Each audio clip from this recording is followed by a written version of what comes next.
자, 밀에 대해서 공부를 해보겠습니다. 밥상 위의 한이야기라는 책이죠. 예. 보리보다 더 서늘하고 더 마르게 합니다.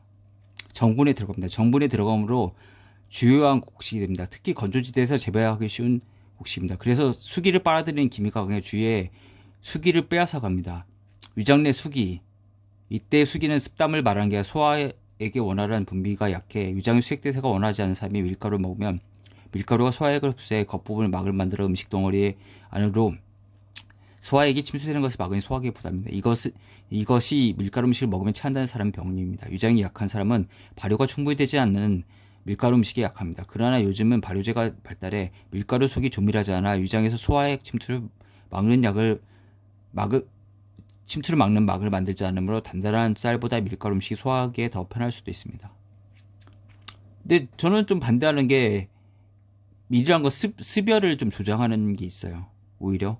예. 이 사람은 그러니까 밀가루는 이렇게 물을 넣으면 이렇게 싹 빨아들이잖아요. 반죽이도. 그러니까 그렇다고 하는데 사실 밀가루를 그냥 먹는 게 아니라 물을 거기다 섞어서 라면이나 이런 거 다 있는 거예요. 수분이 있는 거잖아요. 예. 그러니까 그렇고 그리고 밀가루를 먹으면 체한다. 이건 소음인이죠. 예. 이게 밀가루 자체가 태음인 음식이니까. 예. 위장이 약한 사람은 밀가루 음식이 약하다.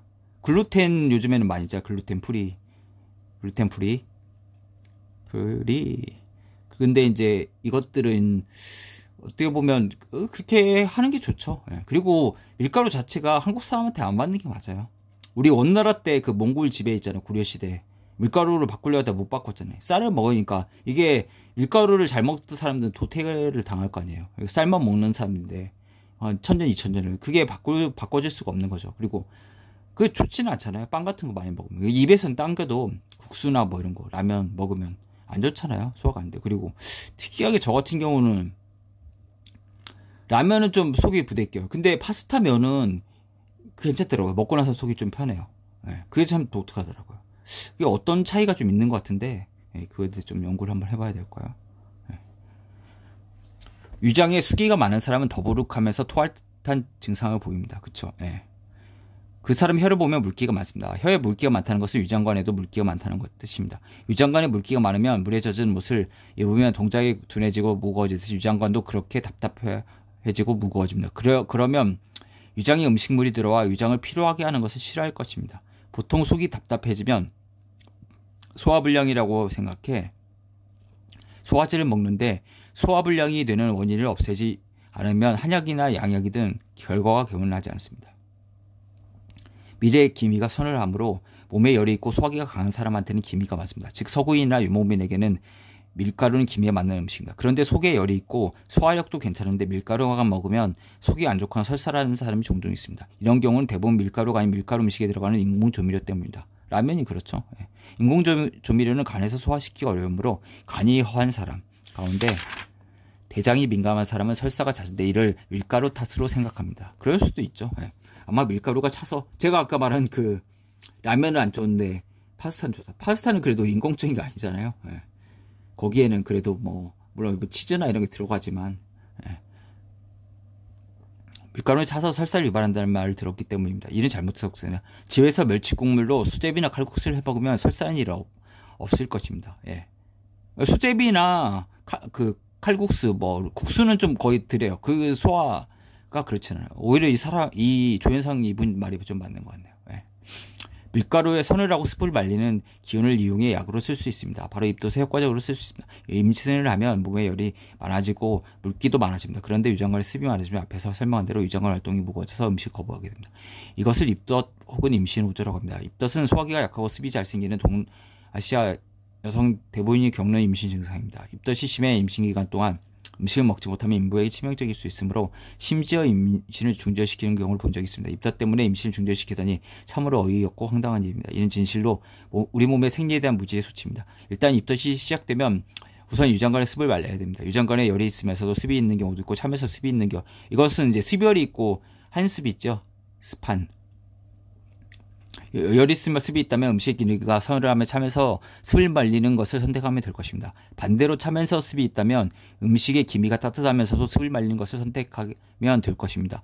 밀가루는 전자에 해당합니다. 서늘하고 습을 말리는 것입니다. 쉽게 말해서 혀에 백태가 없어 붉거나 아니면 혀의 태가 갈색이면서 침이 많으면 이것은 속에 열이 있고 습이 많은 인부인이 건조한 빵이나 마른 비스킷 등이 입덧에 효과적인 음식입니다. 반대로 혀에 백태가 있으면서 침이 많으면 이는 속이 차면서 습이 많은 인부인이 귤껍질이나 생강차가 입덧에 좋은 음식입니다. 귤껍질이나 생강차는 소민 음식이죠. 근데 사실 귤껍질이나 생강차가 그냥 입덧에 보편적으로 쓰일 수가 있는 거죠. 예. 근데 저는 뭐 임신 안 해서 모르겠는데 비스킷 같은 것을 먹기도 하죠. 왜 그러면 땡긴다는 사람도 있고 그렇죠. 예. 이게 일반적인 건 잘 못 먹잖아요. 그러니까 어떻게 보면 태아가 원하는 거 먹는다? 자기가 인부가 원하는 것은 좀 이렇게 한다? 이거 제가 보기엔 체질적인 차이도 있어요. 이게 확 달라지잖아요. 먹는 것들이. 다만 생각은 너무 기미가 강하니 지나치지 않도록 해야 합니다. 그리고 한약을 먹을 수도 있어요. 입덧은. 한약밖에 없어요. 내가 보기엔. 그래야 지압하는 게 있죠. 예. 입덧이 시작되면 가장 안전하게 치유하기 위해서는 음식의 기미를 아는 한의사에게 상담하는 것이 최선입니다.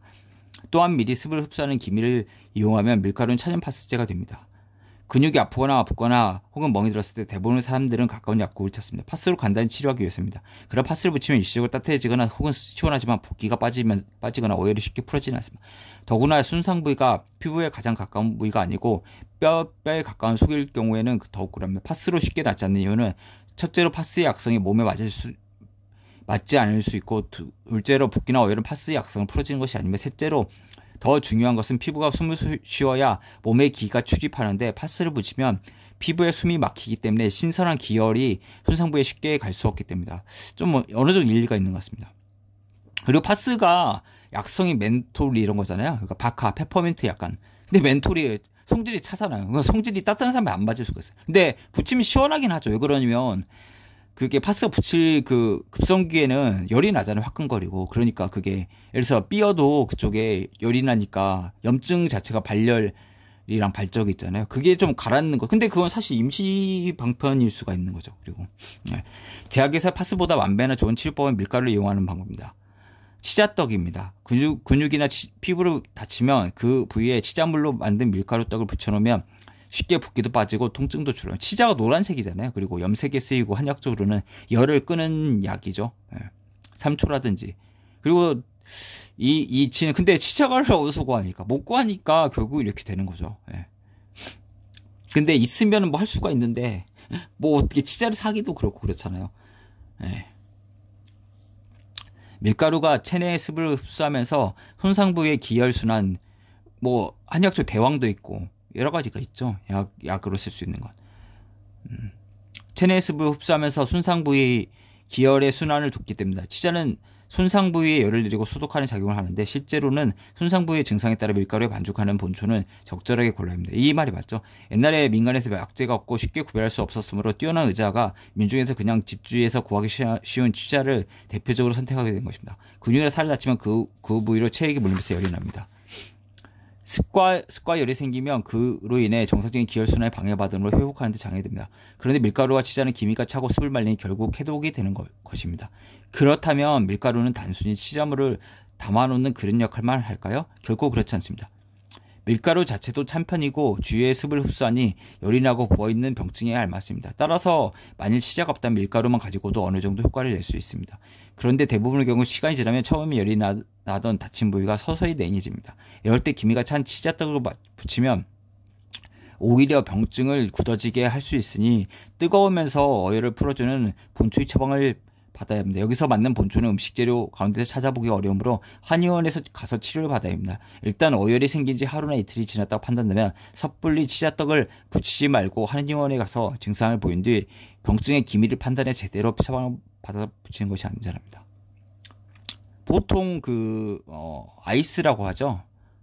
그래서 그 엘리베이션 시키고 아이스팩도 하고 라이스죠. 그런 것들을 하는 거죠. 예. 그리고 보면은 하루에 3일 정도 차게 하지만, 얼음팩을 하지만, 결국은 삐거나 이러면은 따뜻하게 하는 걸로 가는 게 맞죠. 혈액순환을 활발하게 하는 게 맞죠. 예. 그러니까 그 시기를 잘 봐야죠. 예. 근데 사실 처음에 얼음으로 팩을 하는 것 자체는 대증출에 거의 큰 의미는 없는 것 같아요. 증상 자체는 물론 좋아지죠. 붓고 염증 나니까. 예. 그래서 이분이 하는데, 뭐, 이쪽은 제가 많이 동의를 많이 하게 됩니다. 그래서 밀가루의 이제 효과를 한번 또 보셔야죠. 예. 소맥이라고 하죠. 대맥은 뭐였습니까? 예, 볼이었죠. 밀가루는 성질이 약간 차고 평하다고 한다. 맛이 달며 독이 없다. 번열을 없애고 잠이 적어지게 하고 조가를 건조하고 갈증 나는 것을 먹고 오줌을 잘 나가게 하며 간기를 보양한다. 밀껍질은 성질이 차고 쌀알은 성질이 열하다. 달림약에 넣을 때는 껍질채로 넣어서 껍질이 터지지 않게 달아야 된다. 이것은 껍질이 터지면 성질이 따뜻해지기 때문이다. 밀가루가 그러니까 성질이 따뜻하다고 하잖아요. 이 자체는 그러면은 밀가루가 된 거 껍질이 없기 때문에 성질이 따뜻해지는 거잖아요. 그렇죠? 네. 겨울에 심으면 여름에 있기 때문에 사철의 기운을 받게 된다. 그러므로 자연이 차고 따뜻한 성질을 겸하게 된다. 가루는 성질이 열하고 밀귤은 성질이 찬데 이것은 당연한 일이다. 이게 맞죠. 그러니까 우리가 먹는 건 밀가루잖아요. 그렇기 때문에 열한 게 맞죠. 차다고 하면 안 되죠. 네. 밀은 우리가 껍질은 밀가루에 들어갑니까? 밀가루 안 들어가죠. 소매 껍질은.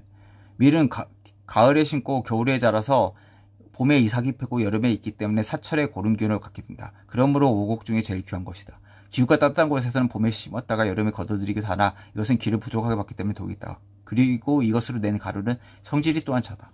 보면 중국인들은 밀가루 많이 먹지만 한국은 안 맞는 사람 분명히 많이 있어요. 그리고 소민 퍼센티지가 20%가 하는데 제가 보기에는 25에서 30% 정도 되기 때문에 분명히 좀 안 맞는 사람이 있기 때문에 조심하셔야 되죠. 예, 그렇습니다.